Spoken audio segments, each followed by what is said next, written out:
welcome to this week's episode of Ask a Sex Therapist. We do have a special guest this week, and we're going to be talking about sex and attachment styles, which is not something we've really ever talked about in combination before, and I think it's going to be really interesting for everybody. So welcome to our guest, Bev. Bev Mitelman, as a child, lived a very unpredictable and chaotic environment where she never knew if she could rely on her parents to meet her emotional needs. This led to her absorbing unhealthy relationship ideas based on what she was witnessing. She believed relationships were supposed to be unbalanced, uncertain, and overall chaotic. If you have an insecure attachment style, which we'll talk more about, you probably relate to her experience, and navigating relationships can be particularly difficult for you. Prior to becoming a certified attachment practitioner and founding Securely Loved, Bev was an executive leader, university lecturer, and published author, having obtained her master's degree in 2006. She has dedicated her entire career, 25 plus years, working with adults in the realm of personal growth and professional development. So welcome, Bev. Thank you for being here. Thank you so much. I'm so happy to be here with you and your audience. Thank you. And I actually got my master's degree the same year you got yours. So that's random. Really? You know, I kind of shuddered when you read that. And I was like, 2006, that was a lifetime ago. Well, I don't feel like I'm old, so I don't think it matters. There are days I feel still like I'm 22, but I'm not. Right. But it's nice to feel that way, I think. Yeah. That's like the ideal. If you can have like the wisdom from getting older, but still feel great, that's what everyone's aiming for. Don't you kind of wish that you could go back for a day knowing what you know now? Oh, yeah. Oh, like, yes. I think that's why everyone's searching for the fountain of youth, basically. But anyways, I'm excited to hear about this. Obviously, you shared in your bio a little bit more about, like, it sounds like you found this work pretty honestly, like from your own kind of upbringing and experience. But how did you even hear about attachment styles, let alone kind of make it your specialty? Yeah, it's a great question. So you're absolutely right. I tripped on this work many years ago when I was on my own healing journey. Yep. So I just, the one thing I knew is that I didn't feel good in my skin. I knew that my anxiety was high, that I was jumpy, that something felt off balance. And for years, I really tried to figure out, why did I feel this way? How can I feel better? I'd been to a number of doctors, practitioners, therapists. Okay. And they, they all helped a little bit. And then I found the body of work on attachment styles, attachment theory, and it just clicked. And it opened up a whole other lane for me to explore. And this body of work had the largest impact on me in terms of my own healing. So, I was like, other people need to know about this. It's that effective. Yeah. And I mean, I feel similarly. I think from like all my years being a therapist, I did get to a point where I'm like, I think all of this boils down to like, how secure do we feel in ourselves? And part of my background is that, I was practicing Buddhist for 13 years. And, there's some discussion there of like, the world's problems could be solved if everyone could sit alone in a room by themselves comfortably. And I'm like, I think there's a lot of overlap there. Yeah. So what, can you share a little bit more about like your personal attachment journey and like how you found some healing for yourself? Yeah, I absolutely can. So I know we're going to get into the different styles shortly, so I'll keep this brief. But I realized at some point in time, once I was learning about attachment styles, that I actually had the rarest attachment style. Okay. Which is called the fearful-avoidant. Yeah. And the fearful-avoidant, it has some traits of the anxious attacher and some traits of the avoidant attacher. It's also called the disorganized attacher or a disorganized attachment. And that's a good term. Disorganized in the sense of my psyche was confused in terms of how to view love. And because of what I experienced in childhood, I really, really wanted closeness, but I feared intimacy. Yeah. And so when someone would come close to me, it would feel good, and then it would scare me, and I would pull away or push back. And so it was sort of this roller coaster internally going inside, in my mind. And, it brought me great stress. And it doesn't just end, with the patterns in your behaviors with your romantic partner. Your attachment style impacts your emotional patterns, your communication patterns, your relationship to boundaries. Yep. And so it was so pervasive for me. And when I started to do some work and dive into what my core wounds were, that's when I was able to heal my thought patterns, right? So once we can nail down those core wounds, we can say, okay, now I can consciously be aware of the fact that these thought patterns are surfacing. Yep. And I can actually, refute them. I go, wait a minute, this is not true. My mind believes that it's true, but it's not. And so it's like an awakening, an awareness. Okay. Because all of this stuff lives at the subconscious level. And we're not aware of it. And so part of the work is to bring it up to our conscious level and just to deal with it, right? And try to rationalize it. And so, I want people to know you can move towards a secure attachment. You can heal from this. I did. I consider it like a work in progress always, right? Because we're always learning. I hear that.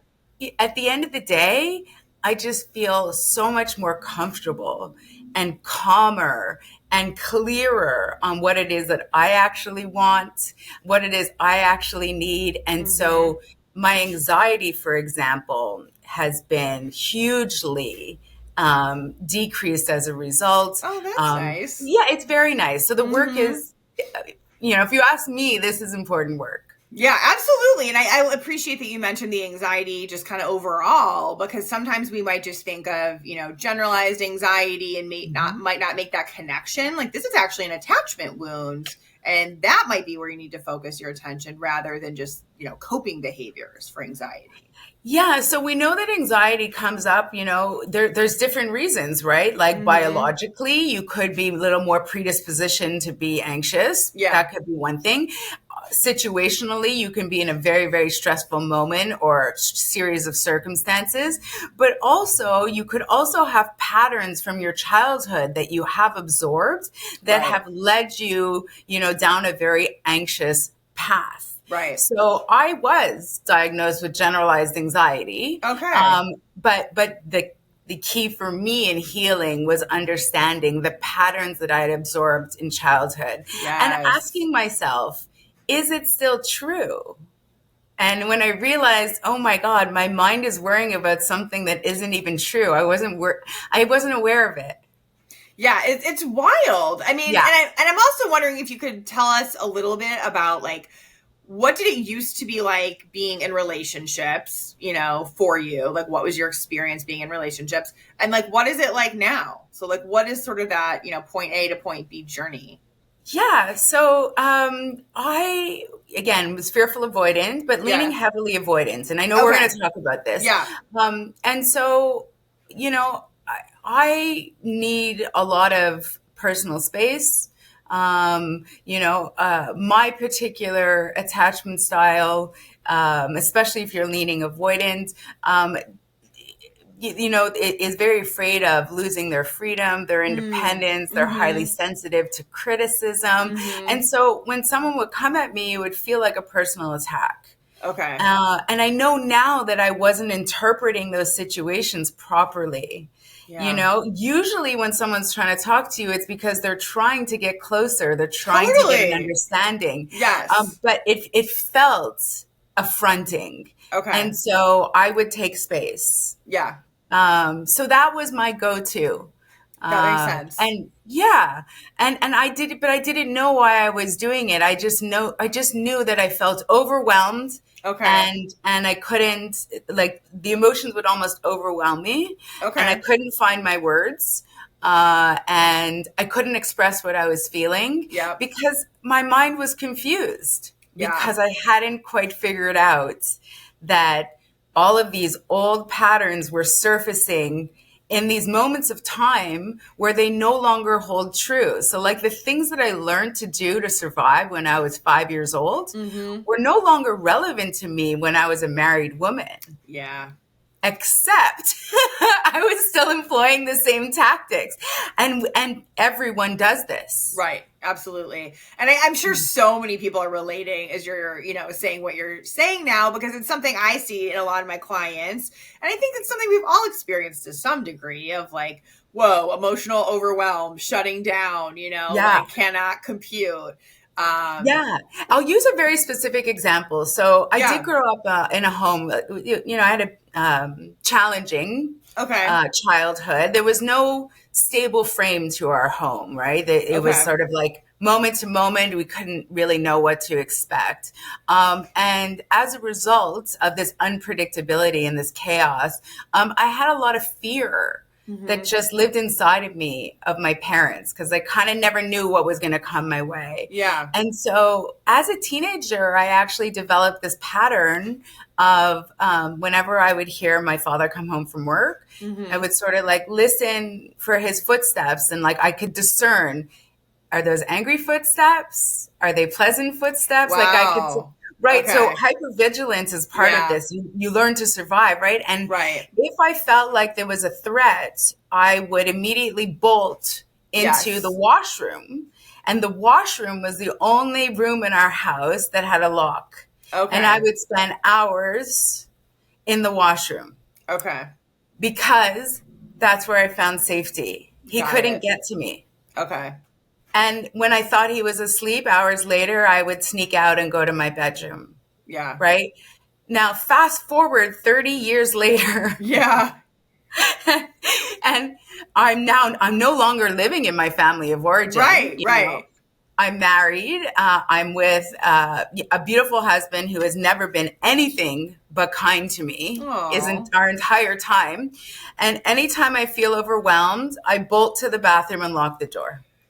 Yeah. And one day he said to me, he knocked on the door. I had been in there for hours. Right. He knocked on the door and he said, "Do you have a stomach ache?" Oh, I was like, "No, I'm fine." And he's like, "Really? Because you've been in there for hours." Yeah. And I didn't even realize. And I was like, "Has it been that long?" He's like, "Yeah, it's been a while. Like, why are you hiding?" And I was like, I don't know. I guess I just do this because it makes me feel safe, because it's what I've always done. And I never even thought. I'm just, right? So these are the types of things that, and I bet if people think about it, there are certain behaviors that they're doing that are helping them survive, but in a situation that's no longer a threat. Yeah, I mean, I think we all do this. Like, I think this is like the definition of trauma. Which, there's a whole spectrum of trauma. So if you're listening, you've experienced some kind of trauma. It doesn't always have to be life-threatening, but, we internalize that. So it's like there's the instance of trauma, but then there's like the story of trauma that lives on within us. And so becoming aware of that is so huge. And it's like, obviously just becoming aware doesn't solve it by itself, but it's really important.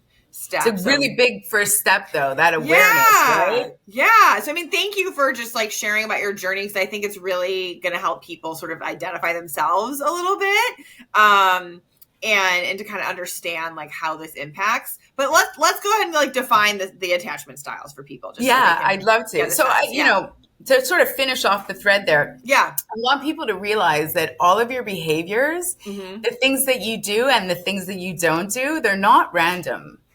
Correct. So we are all, they're not random. Yeah. People think that they have full free agency over their minds. The truth of the matter is that you're running on autopilot, these patterns. Right. It's like this old software in your mind. Right. And unless you actually upgrade it, it's going to continue to run the software from 30 years ago. 100%. And I mean, this is the work I do. This is the work you do. It's like we're helping people to see the patterns and get a little space from them so they can heal them. Yeah, exactly. Yeah. Exactly. So attachment styles. Yeah.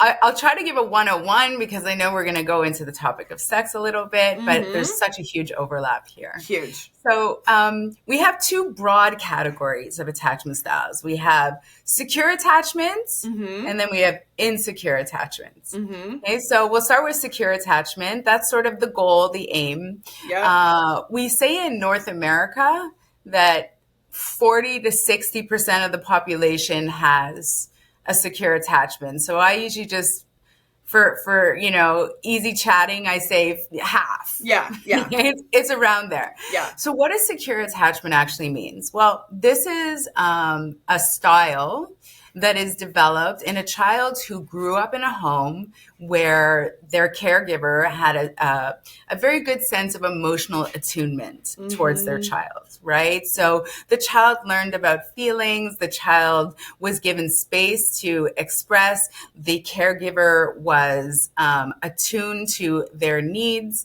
the child learns emotional regulation, and all of these beautiful things led up to a child who then grows up as an adult who feels very comfortable in relationships. They're good with boundaries. They're generally good communicators. They are not emotionally volatile. They're usually the people that are like really steady, and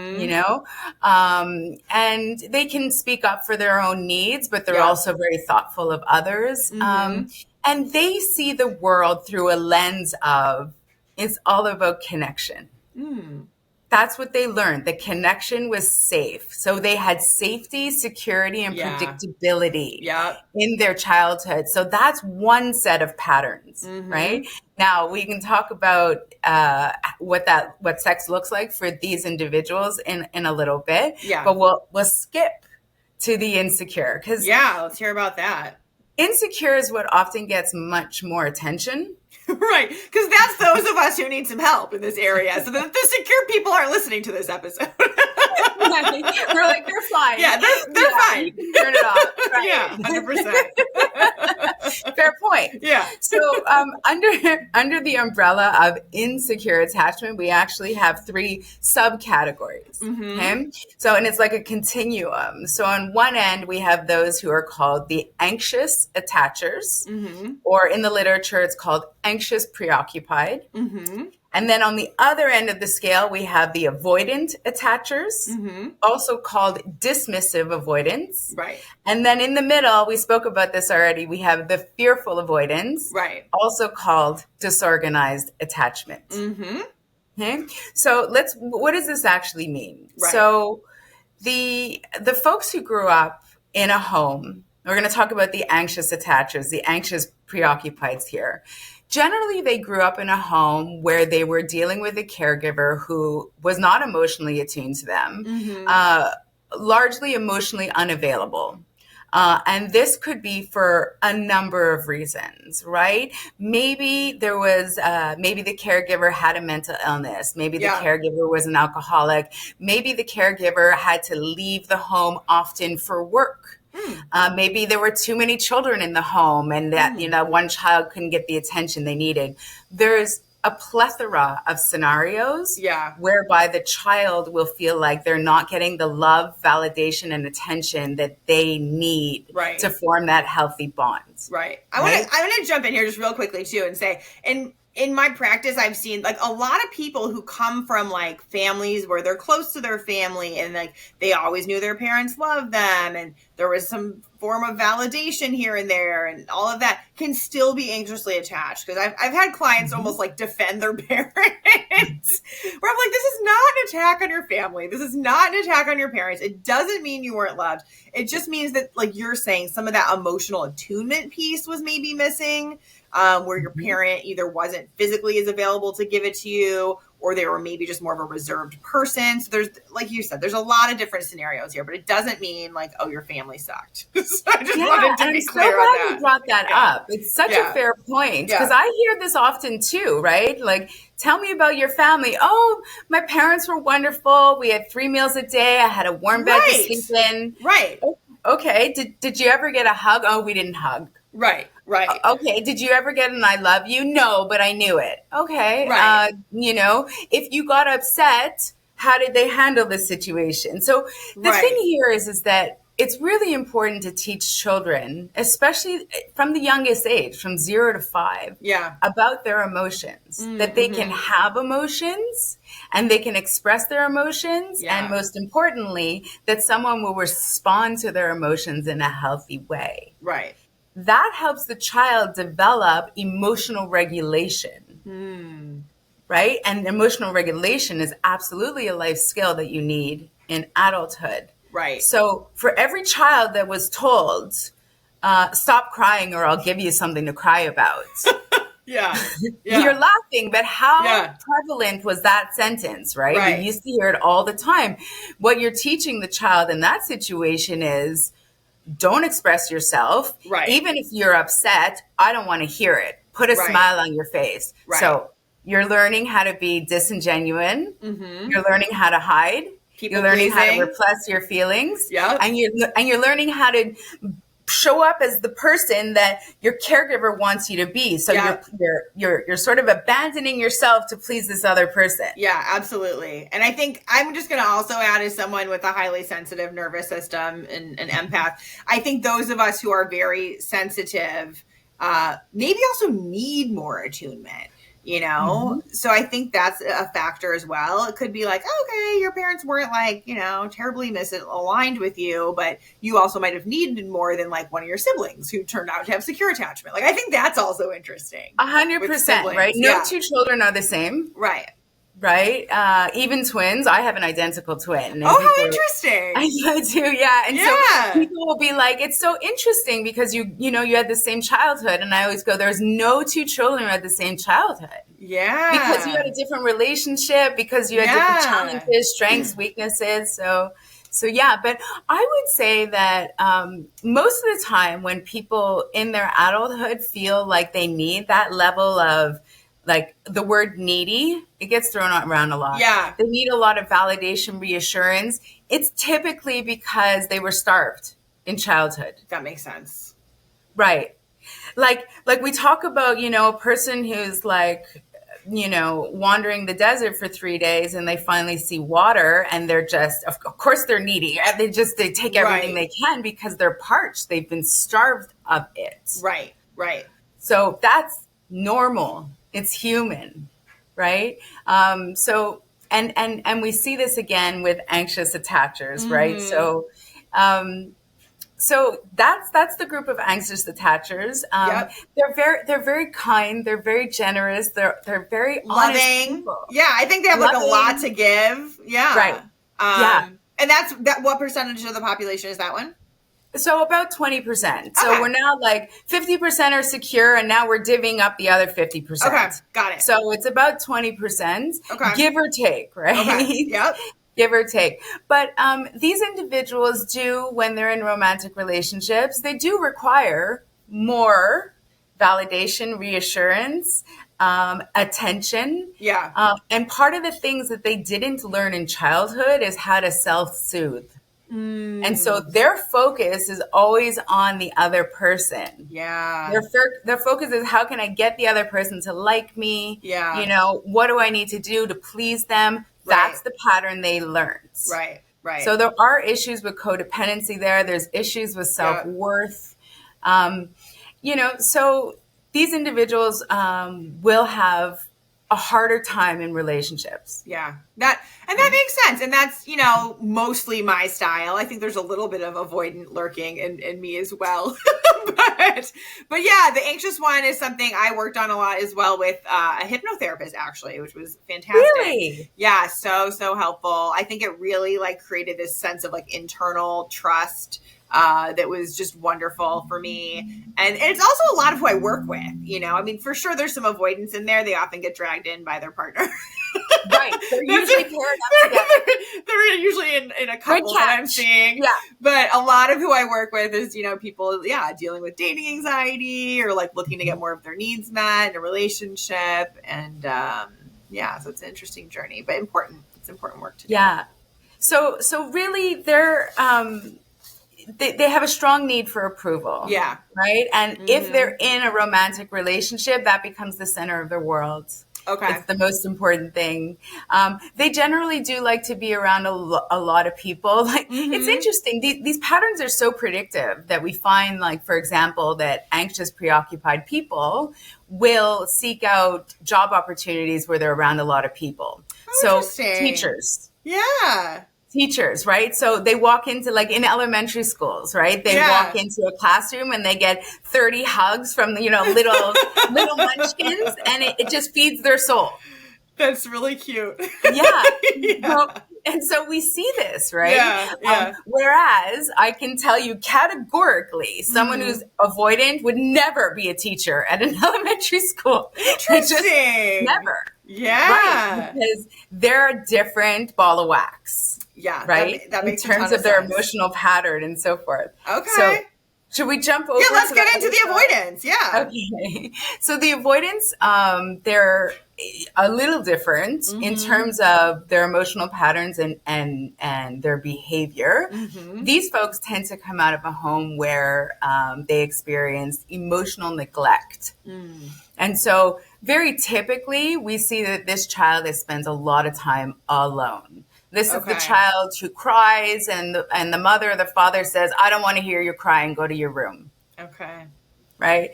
So the child learns very early on that, expressing your feelings really doesn't get me anywhere. In fact, it often gets me punished. Okay. And so they just learn to repress that. And they have to, for survival, learn how to deal with things on their own. Okay. Right? So these are the families that sweep things under the rug. They don't talk about things. It could be, I've seen, avoidance come out of homes where one or both parents was very stoic. Like we didn't talk about anything. Yeah. Right. Or maybe they came out of a home where the family was part of a high demand religion, right? Where this is the way. So there's so many scenarios here, but they were emotionally neglected. Yeah, that makes sense. And I think not to bash on the baby boomers because I love a lot of baby boomers and they're not all avoidant of emotions. But I do think there was sort of they grew up with children are to be seen and not heard. And let's not talk about negative or painful emotions. And let's just, try to be happy all the time and ignore other stuff. So I think you're right on the money, Heather. You're right. So I'm Gen X. I'm almost 50. So I'm Gen X, but I was raised by the baby boomers. Same. And I have heard those words, especially when it comes to, I guess there was a little bit, patriarchy that kind of filtered into our family. But, I heard things like not just that children aren't to be seen and heard, but little girls. Oh, interesting. Little girls, are there to just be seen and not heard. So just put a smile on your face and don't talk. And which is really, really dismissive, right? It's so even if you're angry and steam is coming out of your ears, the expectation is you have to abandon all of that, be disingenuine, and put a smile on your face. Yes. And I love that you're mentioning the word abandon too, because I think there's what I discovered in my hypnosis journey. I had this image that there was this little Heather in the heart center. And it was almost like I was giving her away to these, guys that I was dating.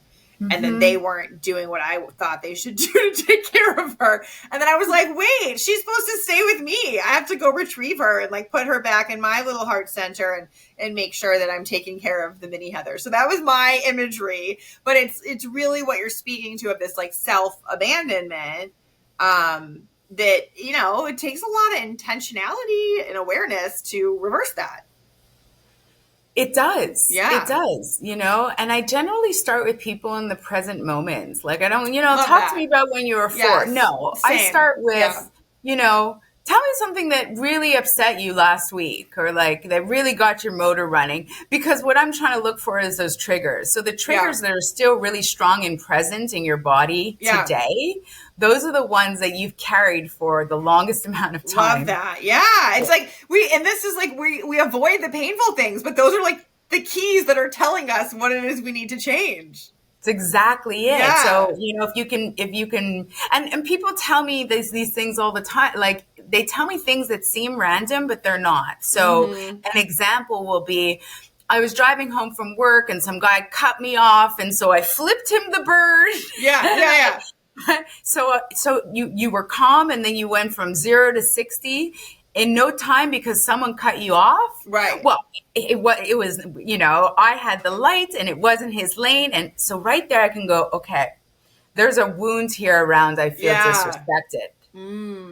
That's the trigger. Did you feel disrespected in the moment? Damn right I did. Yeah. And I was like, got it. Because if I was driving and someone cut me off, I'd be like, Because I don't have that wound. Okay, that makes sense. I have other ones, but that wouldn't set me off. Yeah, it is so interesting. And I think I appreciate you saying that too, because I think it's so important for us to remember, like, do not beat yourself up if you have any of these wounds. Literally every human on the planet has some wounding, right? It doesn't make you better or worse, but it does feel a lot better when you heal them. I'll say that. Yeah, like does, so right? much better. Yeah. Yeah, and you can identify them. So just to be clear, I know we're talking about the dismissive, but the anxious preoccupied, their core wounds are, I will be abandoned. Okay. I am unlikable. I am unlovable. I will be excluded. I am not good enough. I am not worthy. So you can see the sort of general theme of that. Right. It's all that I'm not good enough. Yes. Right? Right. Okay. The avoidant has a different set of core wounds. Okay. Their big core wound is, I am defective. It's a shame wound. There's something wrong with me. Now, it's subconscious, which means that if you asked an avoidant directly, do you feel like something's wrong with you? The likely answer would be like, no, I'm fine. Yeah, I'm great. Yeah. Right. It's subconscious, and it subconsciously guides their behavior. So avoidants are often, they're often demonized. I don't demonize avoidance. I think that it's a coping strategy. It is. You know, they haven't healed just yet, but it's a coping strategy based in trauma. Yep. But they're often demonized, you know, as being secretive. Yep.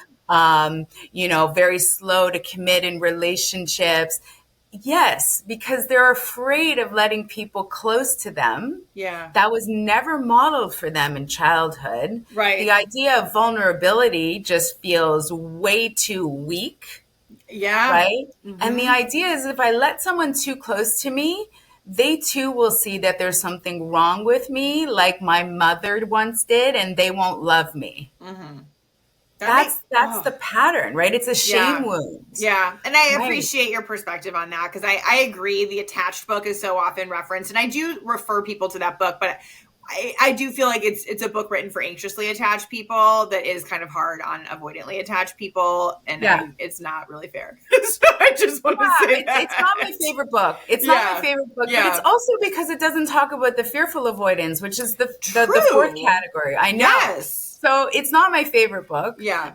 Again, you know, if we take all of the folks, so 50% of the population that falls is insecure, whether they be anxiously attached, avoidantly attached, or fearful avoidant, they have one core wound that they all share, just one. And that core wound is, I am unsafe. Ooh. So they always feel unsafe in the world. And so their emotional patterns, their thought patterns, their behavior is a projection of them feeling unsafe. Yeah. And so, you know, when an avoidant is very secretive, it's because they don't feel safe to share. Right. Right? Yep. They're very afraid of losing their independence. Well, because they can never depend on anyone else other than themselves. Mm-hmm. Right? And so this is where it comes from. It's not that they're bad people. No. Right. But they're also emotionally dysregulated. They never learned emotional regulation. And so, as you brought up earlier in the conversation, as luck would have it, the anxious attacher and the avoidant attacher tend to always find each other. They really do. They do. So there's a few things there. Someone who's securely attached generally will gravitate towards someone who's also securely attached. Right? Which leaves those that are insecurely attached often swimming in the same dating pool. Right? There are some characteristics and traits that are so wonderful with each of these groups. Oh, yeah. That are so attractive to each other. Yes. So the anxious preoccupied, what they love about the avoidant is the avoidant's sense of self, you know, sense of like self-reliance. I can do it all on my own. Yeah. The opposite, right, of the anxious preoccupied, their sense of really good set of boundaries, which the anxious preoccupied doesn't understand boundaries at all. They don't understand. Yes. It was never modeled.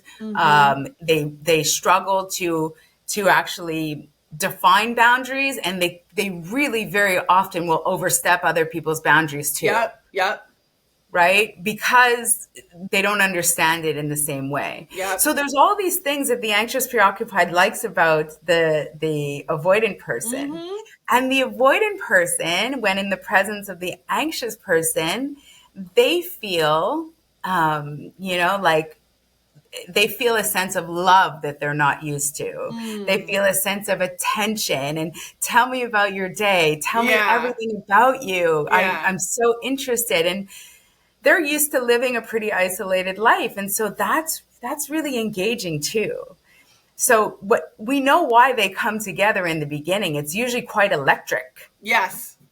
But it's like, right. It's like the core wounds, unfortunately, tend to reinforce each other, Yes. Where it's like the anxious person is kind of like, I'm not being validated or getting the reassurance. And the avoidant's a little bit more reserved, maybe, in their expression. Yes. And the avoidant is like, I don't want to be smothered. And the anxious is like, give me more, So it can be challenging as well.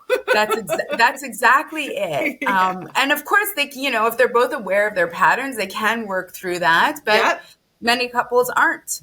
Right, exactly. So we do see problems there. Yeah. It's a common pairing. Yeah. Right? What was once so attractive in the beginning is ultimately what tears them apart. Right. If you don't do the work, but it's not easy. No.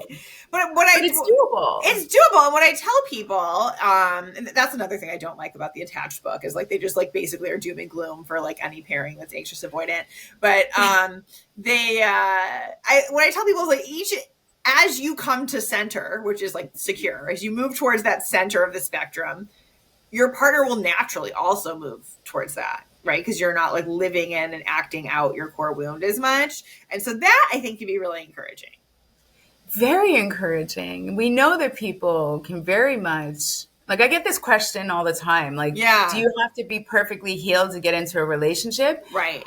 As humans, we tend to heal within the context of relationships, not just romantic relationships, but in the context of the relationships that we have with our colleagues, like these types of conversations and our friends and our family. Yes. So that's a very good awesome point. Okay. Do we need to hear more about the fearful avoidant we do. in their core wound? Okay. We'll talk just briefly about it. So the child who grows up in a home where there's intense chaos. Mm-hmm. So a high degree of unpredictability. Mm-hmm. Oftentimes there's abuse in the home. Mm-hmm. So it could be, for example, abuse, any kind of abuse. Mm-hmm. It could be a child, for example, that was dragged through a high conflict divorce. That makes sense. A lot of chaos. Yeah. One night I'm here, one night I'm there. Someone's crying. It's just a lot of emotional instability. Yeah. Right? Mm-hmm. And so these individuals grow up with a disorganized attachment, which means they have a human need for love and connection, as all humans do, but they greatly fear intimacy. Yeah. So they have traits of both the anxious attacher and the avoidant attacher, which if you could only imagine is really, really hard to live with because they oscillate between these two extremes. Right. And so it's challenging. It's challenging for the individual because they're aware of the fact that 1 minute they feel this way and the 1 minute they feel another. Mm-hmm. It's challenging for their partner. Mm-hmm. The core wound for the fearful avoidant, this is not going to surprise you. The core wound is, I will be betrayed. So they have a really, really difficult time with trust and establishing trust because there was no security and trust within the environment they grew up in. Yeah. Yeah. So it's almost hard to imagine. I think when we grow up in a dynamic that's not secure. And it's also fascinating for me when I meet people who are like secure and grew up secure and secure. I'm like, oh my God, they're so chill about their relationship. And they just trust that it's going to keep going well. I'm like, oh, that seems so delightful. It seems so delightful. You know what always makes me like shed a little tear? Like, often when I travel, I'll bump into like a grown woman, like a mother-daughter combo, but like the daughter's 25 and they just look so cute together. And I'm like, are your mother-daughter? Oh yeah, we're spending a weekend away. And I'm like, that to have that stable relationship, to me, it gets me every time, because I always look at these two and I go, you're so lucky, cherish it. Yeah. And people, and I think people don't realize that sometimes. So it's a good reminder. Yeah. And so if you have that stable frame, right, you had one or two caregivers that were that source of stability, comfort, support, emotional attunement. Yeah. You've learned that that's what you could expect from others. And that's what your standard is. Right. And so, I mean, you know, you date others, and if that person is not treating you at that level, it's a no. It's a no. Yeah. They don't allow bullshit into their world, because that's what causes them stress, right? Yeah. Because it's like, no, my standard is here, right? They know they deserve better. Yeah, that makes sense. So let's talk about how all this pertains to sex. You know, like I'm very curious what you've seen with your clients, or just what you've learned along the way about, how does it impact people's approaches when it comes to intimacy? It's super interesting, and I think you can help me fill in some of the narrative here. Yeah. So we'll talk first about the anxious, preoccupied person. So we talked about how this person needs a lot of validation, reassurance, attention, because they don't know how to self-soothe, right? So their focus is always external. So when they're in a romantic partnership, their partner is like number one. Yes. Right? This person might not even be able to identify their own needs, but they do know what their partner wants. So when it comes to sex, they often use sex as a means for emotional bonding. They yearn for that closeness, right? Okay. So the problem is that because they are people pleasers, they often get stuck in their own head, right? Am I doing this right? Is he enjoying it? What does he need, or what does she need, or what? They're thinking about the experience of the other person. They're almost detached from themselves. Yeah. They tend to also be highly permissible. The most permissible out of all of the attachment styles. Now, why is this? Because they're trying to please their partner. When you say permissible with sex, what do you mean by that? It can mean a number of things. So, for example, you're with a new partner and you say, I'd like to use a condom. And he says, I don't have any condoms. And a woman who wants to have sex in that moment because she wants to please the man, she's far more likely to go, oh, it's okay, don't worry about it. Okay, that makes sense. So, permissible and risky behavior. Yeah, kind of going along with things, yeah. If the man wants to do X, Y, Z, she's much more likely to go, okay, if that's what you want, even if it does not align to the things that she enjoys. Okay, that makes sense. She's not likely to speak her mind. Or he. You know what? I want to be clear on the pronouns I'm using here, because attachment styles are not gendered. Right. Which means, there's plenty of men who are anxiously attached, and there's plenty of women that are avoidant, and so forth. So agree. We're sort of using it interchangeably. But the focus is really external. Yeah. And there is a really big risk there. A lot of people who are anxiously preoccupied will confuse sex and love. There's no separation for them. Yeah. It's I know we're going to talk about the other styles too, but it's not an easy journey, I'm also wondering, what I'm hearing and what I see with clients too is like, when someone's a people pleaser in sex, they're usually not getting their needs met. They might feel sort of like some pressure, unspoken maybe, or obligation to like perform, or just kind of, like you said, kind of abandon their own needs for their partner's needs, because I think sex is a big form of validation because it's like, oh, because I'm wanted and somebody's into me and somebody finds me sexually attractive.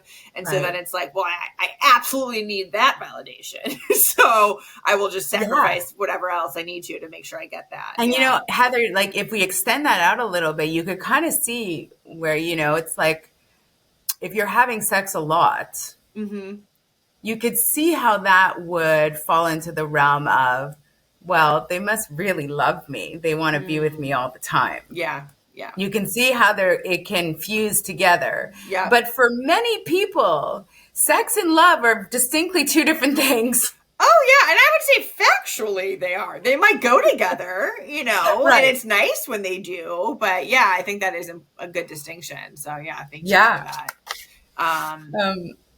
So we talked about poor boundaries again in sex. Yeah. Right. This is thematically, if they have poor boundaries in life in general, in the bedroom, it shows up along the same way. So, whether they want to do something or not, they're likely going to comply because they don't want to say no to their partner. Why? Because they're afraid their partner will leave them. Right. Because the abandonment is the core wound here. Yeah, exactly. Yeah. So I think if this is you and you're listening, just saying no once in a while could be like a really good practice for you. Or just kind of saying like, hey, we tend to do, XYZ sexual activities that you're into, but, I would really love, getting more oral sex, or I would really love having more foreplay or flirting ahead of time or whatever it is that will like genuinely help you get in the mood. And I'm going to take it back a step further. Ask yourself, what do I want? I think just asking yourself that can start to like flip the script on this a little bit. Yeah. What do I enjoy? And if you don't know what you enjoy, explore a little. Yeah. Find out what you enjoy, because your partner is not just going to figure it out, right? Like you have to first know what you enjoy. Right. And sometimes I think we're almost like abdicating that responsibility. It's like, no, we're responsible for our own pleasure and for the communication that goes with that, which I think is a really secure behavior. Right? It's like if the goal is moving towards secure, like knowing yourself, taking the time to figure yourself out is all secure behavior, communicating that in a nice way. It's like, So that's a really good like flip side if we're talking about secure. You're absolutely right. Yeah. When two people who are mostly secure, because people fall in, mostly secure, but then they generally have like a secondary style that might come up once in a while, but mostly secure. They're comfortable talking about things. They know what they like. They're comfortable giving and receiving. They understand that the experience can sometimes be just physical and sometimes it's emotionally bonding. Like there's variance, right? Yeah. But it's a shared experience. Right. The one thing anxious preoccupieds will sometimes weaponize sex. We've seen this before. Okay. Yeah. So if they're stressed or having, there's relational issues, they'll use sex as a form of repair. I can see that. Right? Like, so these people, depending on how far they are on the scale, they're often emotionally volatile. Anxious preoccupied people feel their feelings in a really big way. Yes. Opposite to the avoidants who tend to not feel their feelings at all. Yeah. The anxious preoccupieds, when they get triggered, it's really big. It's overwhelming. Yeah. Right? And so if they've said or done something in one of those moments and then they feel bad about it, they might weaponize sex. Okay, let's just forget about it. Let's have sex. Right. Or if they feel like they're not getting that level of closeness from their partner, they'll use sex. It's because they haven't figured out intimacy in other ways. You can ask for a hug, you can hold hands, you could cuddle on the couch. They'll go right to sex. They want the focus on them. Yeah. And they want to, in the moment, feel like, their partner is the only thing they're thinking about. So, we do see this. Yeah, that makes a lot of sense. All right. Yeah, it really does. So we do find that the group that has the best, I would say overall orgasms are the folks that are securely attached. Yep, and this not makes surprising. Sense. Yep. Not surprising. So anxiously preoccupied people, they're often so caught up in their head and worried about the relational issues and whatnot that that it becomes so difficult for them to just be in the moment, relax, think about themselves, all the things they struggle with, and just have an orgasm. Because you can be in bed with the best lover ever, but if your mindset isn't in the right place, it's not going to happen.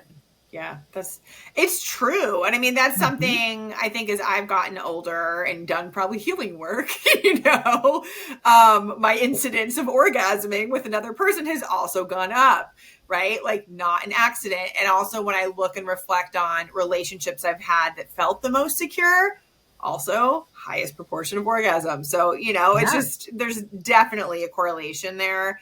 I'm pretty sure Emily Nagoski talks about this in her book, Come As You Are. So if people are curious, they can also check that out.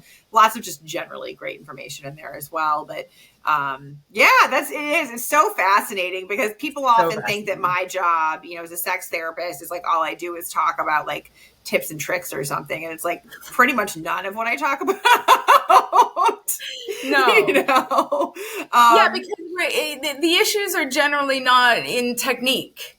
They're not. And I think what happens is when we like resolve these like actual root issues, like attachment wounds, the techniques take care of themselves, right? Because you're communicating well and you're exploring and you feel safe to kind of take the risks to explore. Yeah. Yeah, totally agree. Yeah. So the avoidants, they've got a different, the avoidants have a different outlook on sex. Okay. Right? So they can easily separate sex from love. For them, it's much more a physical act. It's about a release. Avoidants are generally not looking to emotionally bond during sex. They're enjoying sex because it's, it's fun. It's a dopamine exchange for them. I'll do this for you, then you do this for me. Okay, great. We both had a great time. See you in a month. Yeah. Right? That's so true. They don't want you to stay over and have breakfast the next morning. They don't you talk about relationship and they go, they turn white. Like,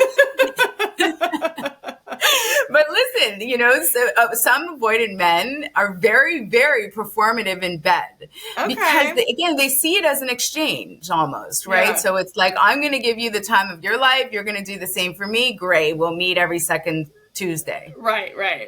Like, so some of them can be really, really exciting in that regard, very performative. Yeah. So we do see that. They also, here's an interesting thing. We know that avoidants are, they're not comfortable with vulnerability. Right. So how does this play out in sex? They tend to favor sexual positions where you're not face to face. Oh, interesting. That makes so much sense. So this deep, stare into my eyes as you make love to me, that is not their strategy. They would rather look at any other body part. Yeah. Right? Any other, we know there are some beautiful positions where you can be face to face, and then there's a whole bunch of beautiful positions where you're not. Right. Yes. And that's where they prefer to be. And that is so interesting because I will also share, sometimes I do share personal information on here when I think it's helpful, but I do think part of my journey has sometimes been difficulty with eye contact, but I think it was there's almost like a self-consciousness there of like, oh my God, this is so intense and I'm like being seen. Right. But then it would be easier sometimes to orgasm when you didn't have to like look at the person, but I think it also reduced some self-consciousness. But then, but now, and again, healing journey, now I feel like I really enjoy it. It still can be uncomfortable in moments, or I still might look away for a second, but it's like, okay, wow. Like, cause you're being there's something about eye contact that like really humanizes people. And so you're like, okay, I'm like really present with this other person. And so I do think that, I love it now, but there's been a journey with that. I love that you recognize that in yourself. And even that you just recognize it and then you do it a little bit and like you've sort of allowed yourself to be slightly uncomfortable, even in the moment, but that's okay. It is okay. Sometimes we need to push ourselves in a healthy way. 100%. Now, the interesting thing is we talked about the anxious preoccupied. If they're stressed about relational issues.